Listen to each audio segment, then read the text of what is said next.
can't believe this. It's full of cash. A girl with nothing found a wallet that could have changed everything. It was thick with cash, more money than she had seen in her entire life, sitting right there in her trembling hands. She could have kept it. She could have walked away and no one would have known. But she didn't. And that single decision, that one quiet act of honesty on a dusty street corner, would pull her into a world of power, secrets, and a truth so dangerous that people had spent 20 years trying to bury it forever. The morning it happened was a cold one. Grace had been walking since sunrise. Her shoes had a hole in the left sole, and the pavement bit through it with every step. She had not eaten since the previous afternoon, half a bread roll she had found near the back of a bakery, still wrapped in paper, still edible.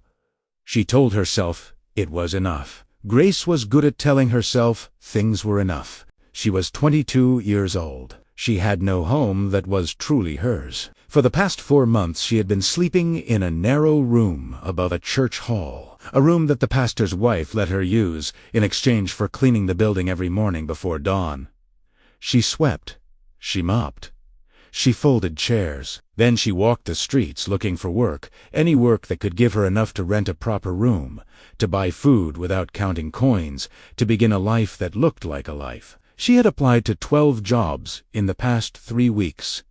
12 rejections, some polite, some not. That morning she was heading to a hotel on the far side of the city. They were hiring kitchen staff. She had heard about it from a woman at the shelter, and she had pressed her one clean blouse the night before, using a warm iron. She borrowed from the pastor's wife. She wanted to look right. She wanted someone to look at her and see capability, not desperation. She was 2 blocks from the hotel when she saw it. It was lying near the edge of the pavement, half tucked beneath the wheel of a parked car. Black leather. Thick. The clasp still closed. Grace stopped walking. She looked left. She looked right. The street was busy, but no one was looking down. No one had seen it. She picked it up. She opened Italiano, and the world seemed to tilt beneath her feet. There was cash. A thick fold of it. Notes so large she had never held one in her hand before. There were cards, 2, black and gold. The kind of cards she had only ever seen in the hands of people who walked differently from her, who spoke differently, who occupied a different layer of the world entirely. And there was a name on one of the cards, embossed in silver letters so clean they seemed to shine even in the gray morning light. Nathan Blackwell. Grace had heard that name before. Everyone in this city had heard that name. Nathan Blackwell was the founder and chairman of Blackwell Industries, a company that owned hotels, ports, and pharmaceutical contracts worth hundreds of millions. His photograph appeared in newspapers.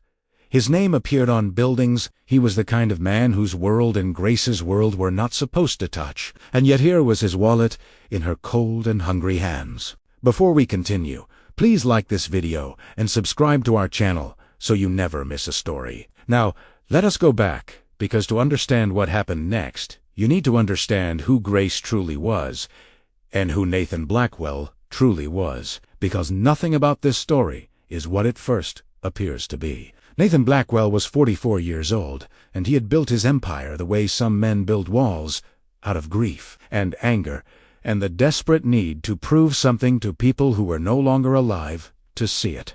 His father had died when Nathan was 19, leaving behind a small construction company drowning in debt, and a family name that meant nothing to anyone with money. Nathan had worked 16-hour days for 5 years straight. He had slept on the floor of his office during the early years. He had negotiated contracts with hands that were still shaking from exhaustion, and slowly, methodically, he had turned that small drowning company into something that could not be ignored. By 30, he was wealthy. By 35, he was powerful. By 40, he was the kind of man other powerful men were careful around. But inside the glass and marble of his penthouse, on the 42nd floor, Nathan Blackwell was quietly, persistently lonely. He had been married once, briefly, painfully, and the divorce had left him not bitter but cautious. He trusted very few people. He was closest to his personal assistant, a loyal man named James, who had worked with him for 11 years. And he was careful, perhaps too careful, around his mother. Victoria Blackwell was 67 years old, and she had been the silent architect of her son's life for as long as Nathan could remember. She was elegant in the way that expensive furniture is elegant, beautiful, cold, and designed to impress. She ran the charitable foundation attached to Blackwell Industries with an iron competence that earned her awards and praise. She smiled warmly in photographs. She cut people down in private with the quiet efficiency of someone who had been doing it for decades. Nathan loved her. Nathan feared her, and for most of his life, he had not examined the difference closely enough. Now, let us return to Grace. Grace's story did not begin on that street corner with a wallet. It began 22 years earlier in a small house at the edge of the city, where a man named Joseph Mensah and his wife Ada had lived a simple, honest, and full life. Joseph worked as an accountant, a careful, principled man who believed that numbers never lied, and that people who manipulated them always, eventually, faced a reckoning. Ada worked as a seamstress.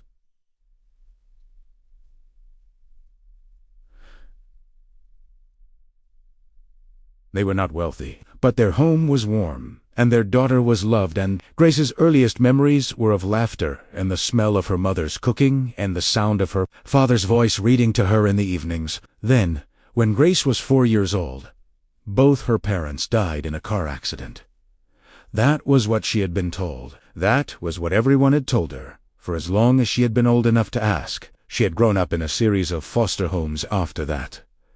Some decent, some not. She had finished school through sheer stubbornness. She had aged out of the system at 18 with a small bag of clothes and no one waiting for her on the other side of the door. Everything she had achieved since then, she had achieved alone. She did not know that her father's name had once appeared in documents that powerful people had paid a great deal of money to make disappear. She did not know that her parents' death had been the subject of a quiet and carefully managed investigation that had been quietly and carefully closed. She did not know any of this. Old sake now, standing on that street corner with Nathan Blackwell's wallet in her hands, was that she had a choice to make, and Grace Mensah had never in her life taken what did not belong to her. She found the hotel first. She knew that if she went to return the wallet and missed her interview window, the job would be gone. So she walked the 2 remaining blocks to the hotel, spoke to the manager, and sat through the interview with Nathan Blackwell's wallet tucked carefully inside her blouse, pressed against her chest, its weight both physical and moral. She did not get the job. The manager was polite but brief. They had already offered the position to someone else that morning. Grace thanked him, stood up, smoothed her blouse, and walked back out into the cold. She stood on the pavement outside the hotel for a long moment, the wallet pressed against her chest. She could feel the edges of it, the thick fold of cash inside. She could walk, she could keep walking. No one would know. She turned right and walked toward the address on the business card. The Blackwell Industries tower was 12 blocks away. Grace walked all 12. Her left shoe let in the cold with every step, and by the time she reached the glass lobby, her toes were numb and her legs ached. The building was enormous, all steel and mirrored glass that reflected the gray sky back at itself. There were security guards at the entrance. There were people in expensive coats, moving in and out with the unhurried confidence of people who belonged. Grace pushed through the revolving door. The warmth of the lobby hit her like a wall. Heated air, the faint smell of fresh flowers from an arrangement near the reception desk, the soft sound of classical music playing somewhere above her head. A woman behind the desk looked up, and her gaze moved over Grace with a practiced, professional assessment that lasted perhaps 1 second. "Can I help you?" The woman's voice was pleasant. Her eyes were not unkind, but Grace could feel the evaluation happening. The worn coat, the hollow cheeks, the shoes. "I'm here to return something," Grace said. "To Mr. Nathan Blackwell. His wallet." The woman blinked. "I'm sorry." His wallet. Grace reached inside her coat and placed the black leather wallet on the marble reception desk with both hands. "I found it on Craven Street this morning, near a parked car. I counted nothing inside it, and I took nothing from it." There was a pause. The receptionist stared at the wallet. Then she stared at Grace. Then she picked up her phone. 3 minutes later, a man appeared from the elevator. Tall, mid-40s, gray at the temples, wearing a suit that fit him the way only custom suits do. He stopped when he saw Grace. He looked at the wallet on the desk. Then he looked back at her. "You found this." he said. "On Craven Street," Grace said, "near a black car, parked outside the flower stall. I was walking past around 9 this morning. Nathan Blackwell picked up the wallet. He opened it, checked it quickly, methodically, and then he looked at Grace again, with an expression she could not fully read. "Everything is here," he said quietly, more to himself than to her. "I took nothing," Grace said again, and her voice was steady, even though her hands were cold and her stomach was empty, and she had just lost a job she had pressed her blouse for at 5 in the morning. Nathan studied her for a moment. There was something in his expression that shifted. Something that moved from surprise toward. Something deeper and less nameable. "What is your name?" he asked. "Grace," she said. "Grace Mensa," and Nathan Blackwell went very still. The stillness lasted only a moment. Tinid passed, and his expression smoothed back into something neutral and controlled. But Grace had seen it. She had seen the way her name landed on him, not like a stranger's name, but like a word from a language he had not heard in a very long time. "Miss Mensa," he said carefully, "would you be willing to wait just for a few minutes?" She had nowhere else to be. "Se waited." They sat in a small meeting room off the main lobby. James, Nathan's assistant, brought Grace a cup of tea without being asked hot, sweet and real, and Grace wrapped both hands around it and felt the warmth spread through her fingers like something being restored. Nathan sat across from her. He asked questions, careful, measured questions about where she had found the wallet, what time, whether anyone had been nearby. Grace answered all of them. Tenny asked, almost as if it were an afterthought, "Where are you from, Miss Mensa?" "Originally, I grew up here," she said. "I'm from the city. Your parents?" "A beat. They died when I was 4. A car accident." Nathan was quiet. He turned the wallet over once in his hands. Then he said, "I would like to offer you something for your honesty." "I don't want a reward," Grace said immediately, and she meant it not as performance, but as fact. "I just want a job, a real one." "I've been looking for months." Nathan looked at her steadily. Then he said, "Come back tomorrow morning, 9 o'clock. Speak to James." Grace went home back to her narrow room above the church hall, and that night she lay awake listening to the cold wind press against the window, and she told herself not to expect anything. She had been disappointed too many times to let herself feel hope without first examining it from all sides. But Nathan Blackwell did not sleep that night either. He sat in his study on the 42nd floor with a glass of water. He did not drink, and a name turning over and over in his mind, like a stone in a river. Mensa? He had not heard that name spoken aloud in years. He had not allowed himself to think about it, but now it sat in the room with him, and it would not be quiet. He went to his private files, not the company files, the personal ones, the locked drawer in the credenza behind his desk that only he had the key to. He opened it. He pulled out a folder, old now, the edges soft from years of being handled and replaced. Inside were documents, photographs, a report from a private investigator he had commissioned 7 years ago and then, at his mother's insistence, quietly set aside. The report was about an accident.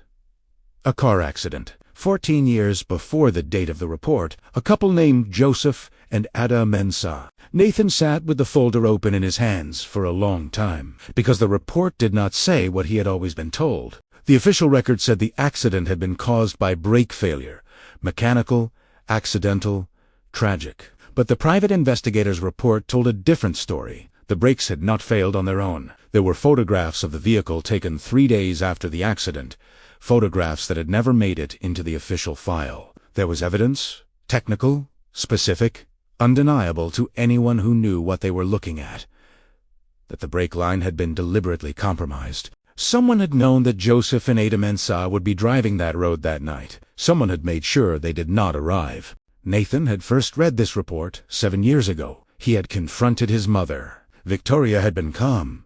She was always calm. She had told him the report was the work of a conspiracy investigator looking for complexity where there was only tragedy. She had told him that Joseph Mensa had been a troubled man, a man with gambling debts, A man who had perhaps arranged his own fate. She had been so composed, so convincing, so precise in her dismissal, that Nathan, who loved her and feared her, and had never fully separated those two things, had put the report back in the folder and locked the drawer. He had told himself he was being careful. He had told himself there was not enough evidence. He had told himself many things. Now, a girl with Joseph Mensah's surname had walked into his lobby with his wallet in her hands, and he did not believe in coincidence, the way he once had.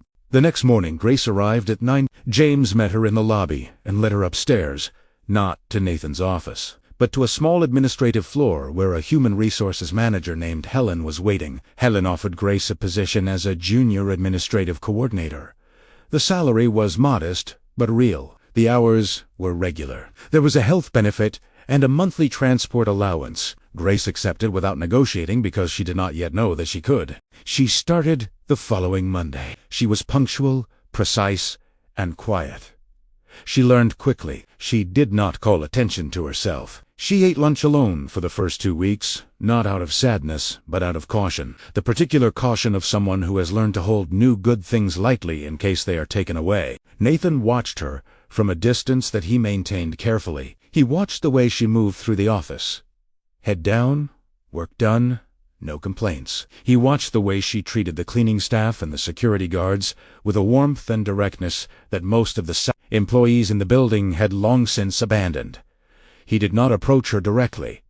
Not yet. He needed to know more first. He called the private investigator a different one this time, a woman named Dr. Petra Cole, who came with better references and better discretion. He gave her everything from the old file and asked her to begin again. Fresh eyes, no assumptions. Dr. Cole came back to him in 2 weeks with something that turned his chest cold. Joseph Mensah, she had discovered, had not been a troubled man with gambling debts. He had been a meticulous and principled accountant who, in the 6 months before his death, had been quietly building a case file. He had discovered through the accounts of a subsidiary company, a company that existed primarily on paper, that a significant sum of money was being systematically redirected from a government pharmaceutical contract. Millions of shillings moved through shell accounts, laundered through charitable donations, disappearing into the architecture of someone else's wealth. He had not yet taken the file to authorities. He had been gathering evidence. He had been being careful. The subsidiary company, Dr. Cole had found, had a single beneficial owner. The trail was old and layered and deliberately obscured, but it was there, 22 years old and still legible to someone who knew how to read it. The beneficial owner was Victoria Blackwell. Nathan read the document 3 times. Then he set it down on his desk and sat very still, while the city moved silently 42 floors below him. His mother had not just dismissed the original investigation. Joseph Mensah had been killed. Grace's father had been killed because he had found the evidence that would have destroyed her. Bins because the woman who had arranged her parents' death was sitting in a foundation boardroom accepting humanitarian awards. He pressed his palm flat against the cold glass and looked at the city below the city his mother had helped him build. He told him to begin pulling the financial records, all of them, going back 25 years. James was loyal and smart, and he asked only one question. How deep do you want to go? All the way, Nathan said. He also, and this was where things became complicated, made the mistake of calling his mother, not to confront her. Not yet. He called her the way he had always called her when he was troubled, almost the way grown men sometimes reach for old habits before they are aware they are doing it. He said nothing revealing. He simply called to talk, as he sometimes did, and Victoria was warm and engaged and asked about the business and mentioned she was planning a visit to the foundation office that Friday. The call lasted 11 minutes. It seemed like nothing. But Victoria Blackwell had not built her position through warmth alone. She had built it through observation and calculation and a lifelong practice of reading the silences between words. Something in Nathan's voice on that phone call, something too careful, too controlled, told her that the drawer had been opened again. By the following morning, 3 things had happened that Nathan did not yet know about. Victoria had called the company's head of legal, a cold and capable man named Harrison Moore, and instructed him to begin preparing for a data audit which was not an audit at all, but a quiet deletion of certain files from the company's archive servers. She had also placed 2 phone calls to people whose names did not appear on any company document, and she had sent a message to someone inside the building, someone Nathan had always thought was loyal to him. The trap was being set, and Nathan, for all his intelligence, was walking toward it. It was Grace who stopped him, not because she knew what was happening. She didn't. Not yet. But because on Thursday afternoon, 2 days after Nathan's call to his mother, Grace was working late in the administrative office when she overheard a conversation she was not meant to hear. She had stayed past 7 to finish a report. The floor was mostly empty. 2 men passed the frosted glass partition of her small office, walking slowly, speaking in low voices. Harrison Moore and a man she did not recognize. She was not looking up. She was typing, but sound travels, and frosted glass does not block words, and she heard 3 things clearly before they moved out of range. She heard her own name. She heard the words archive deletion, and she heard Harrison Moore say, in a voice with no warmth in it at all, "Make sure it is done before he finds anything that connects to the girl." Grace sat very still at her desk for a long moment. After they passed, then she stood up, picked up her bag, and walked directly to Nathan Blackwell's office. His door was unlocked. The lights were still on. Nathan was at his desk, reading through a stack of documents that Dr. Cole had delivered that afternoon, and he looked up sharply when the door opened. "Miss Mensah," he said, and then he looked at her face and stood up. She told him everything she had heard. Exactly. The words, the voices, the timing. She told him without drama or embellishment, because Grace had never needed to exaggerate reality to make it feel serious. Nathan listened without interrupting. When she finished, he sat down slowly. Then he opened his desk drawer, pulled out the private investigator's report, and set it on the desk between them. "There are some things," he said carefully, "that I need to tell you about your father." What followed was the longest conversation of Grace Mensah's life. Nathan told her everything. The report, the subsidiary company, the brake line, the 22 years of buried truth. He told her with the slow, deliberate honesty of a man who understood that he was dismantling someone's entire understanding of their own history, while they sat across from him in a chair. Grace did not cry. Not at first. She was very still, and her hands were flat on her thighs, and she listened to every word as if she were counting them, storing them, cataloging them, building from them a new and terrible and true version of everything she thought she had known. Then she said, very quietly, "My father was trying to do the right thing." "Yes," Nathan said.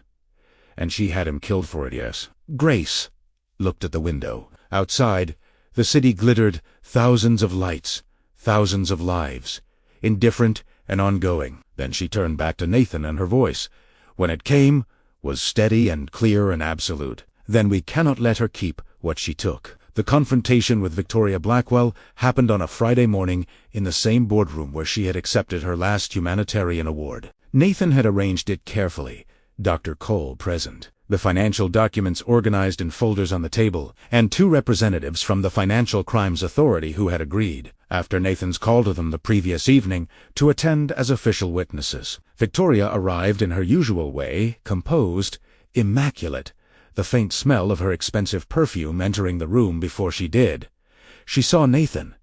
She saw the folders. She saw the 2 government officials, and for just one moment, one fraction of a second, something shifted behind her eyes. Then she smiled. "Nathan," she said warmly, "what is all this?" "Sit down, Mother," Nathan said.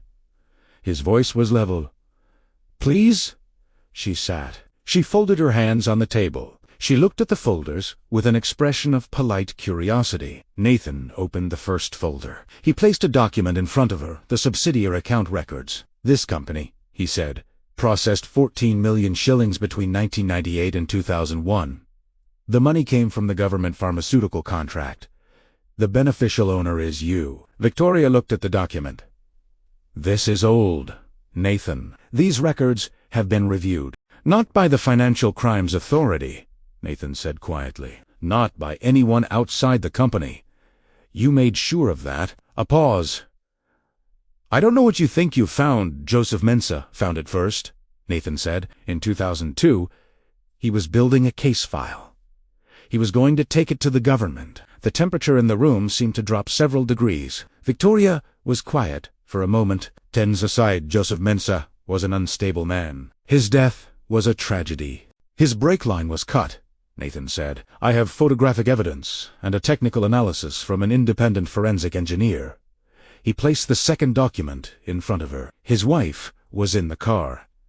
Victoria looked at the document. Her hands, folded on the table, did not move. "I did what was necessary," she said at last.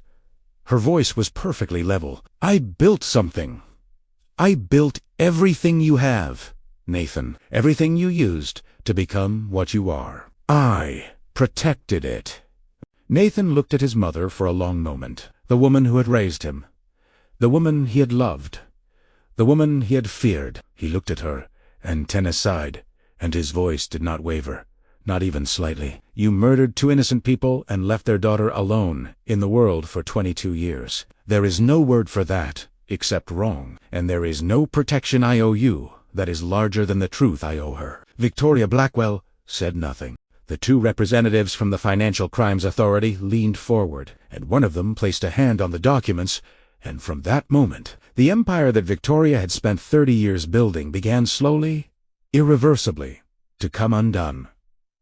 The official investigation took 4 months. It was not fast, and it was not clean, and there were days when it seemed like the weight of money and influence and carefully buried paperwork would be enough to slow it into nothing. But Dr. Cole's documentation was meticulous, Nathan's cooperation was absolute, and the Financial Crimes Authority, once presented with evidence of this scope, was not inclined toward mercy. Victoria Blackwell was formally charged on a Tuesday morning in autumn. The charges were read in a courtroom, and Grace Mensah sat in the public gallery and heard them: financial fraud, embezzlement of public funds, and after additional forensic evidence emerged from a re-examination of the accident vehicle, conspiracy to cause grievous harm, resulting in death. When the charges were read, Grace closed her eyes, not in pain, though there was pain, not in triumph, though justice was arriving. She closed her eyes because for a moment she was 4 years old again, in a warm house that smelled like her mother's cooking, and she could hear her father's voice reading to her, and the world was whole, and she was held and safe. She let herself sit in that memory for exactly as long as she needed to. Then she opened her eyes,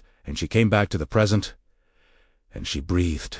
Then Grace said, "My father's name will be in the public record now, for what he actually was." "Yes," Nathan said. "An honest man. That's what the record will say." She turned to look at him. He died trying to do what was right, and no one knew it.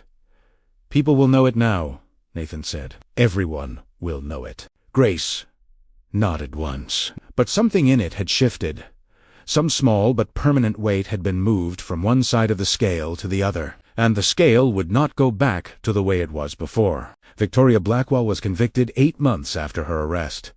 She was stripped of her position on the foundation board. The humanitarian awards came down from the walls of the foundation office. The money, what could be recovered, was returned to the government, and the empire that she had spent 30 years defending did not fall because Nathan rebuilt it, piece by piece, on terms he could live with a year passé. Grace Mensah was no longer sleeping in a narrow room above a church hall. She had a flat, small, but hers, on the 4th floor of a building, with a window that faced east and let in the morning light. She had bought a proper coffee maker and a bookshelf that she was slowly filling, and a set of dishes that all matched, which she had decided was the truest sign of a stable life. She worked now as a full coordinator at Blackwell Industries, promoted twice in the year since the investigation. On merit, on nothing else, which was the only way Grace had ever accepted anything. She had visited her father's grave for the first time since childhood. She had gone alone, early on a Sunday morning, and she had brought 2 small flowers,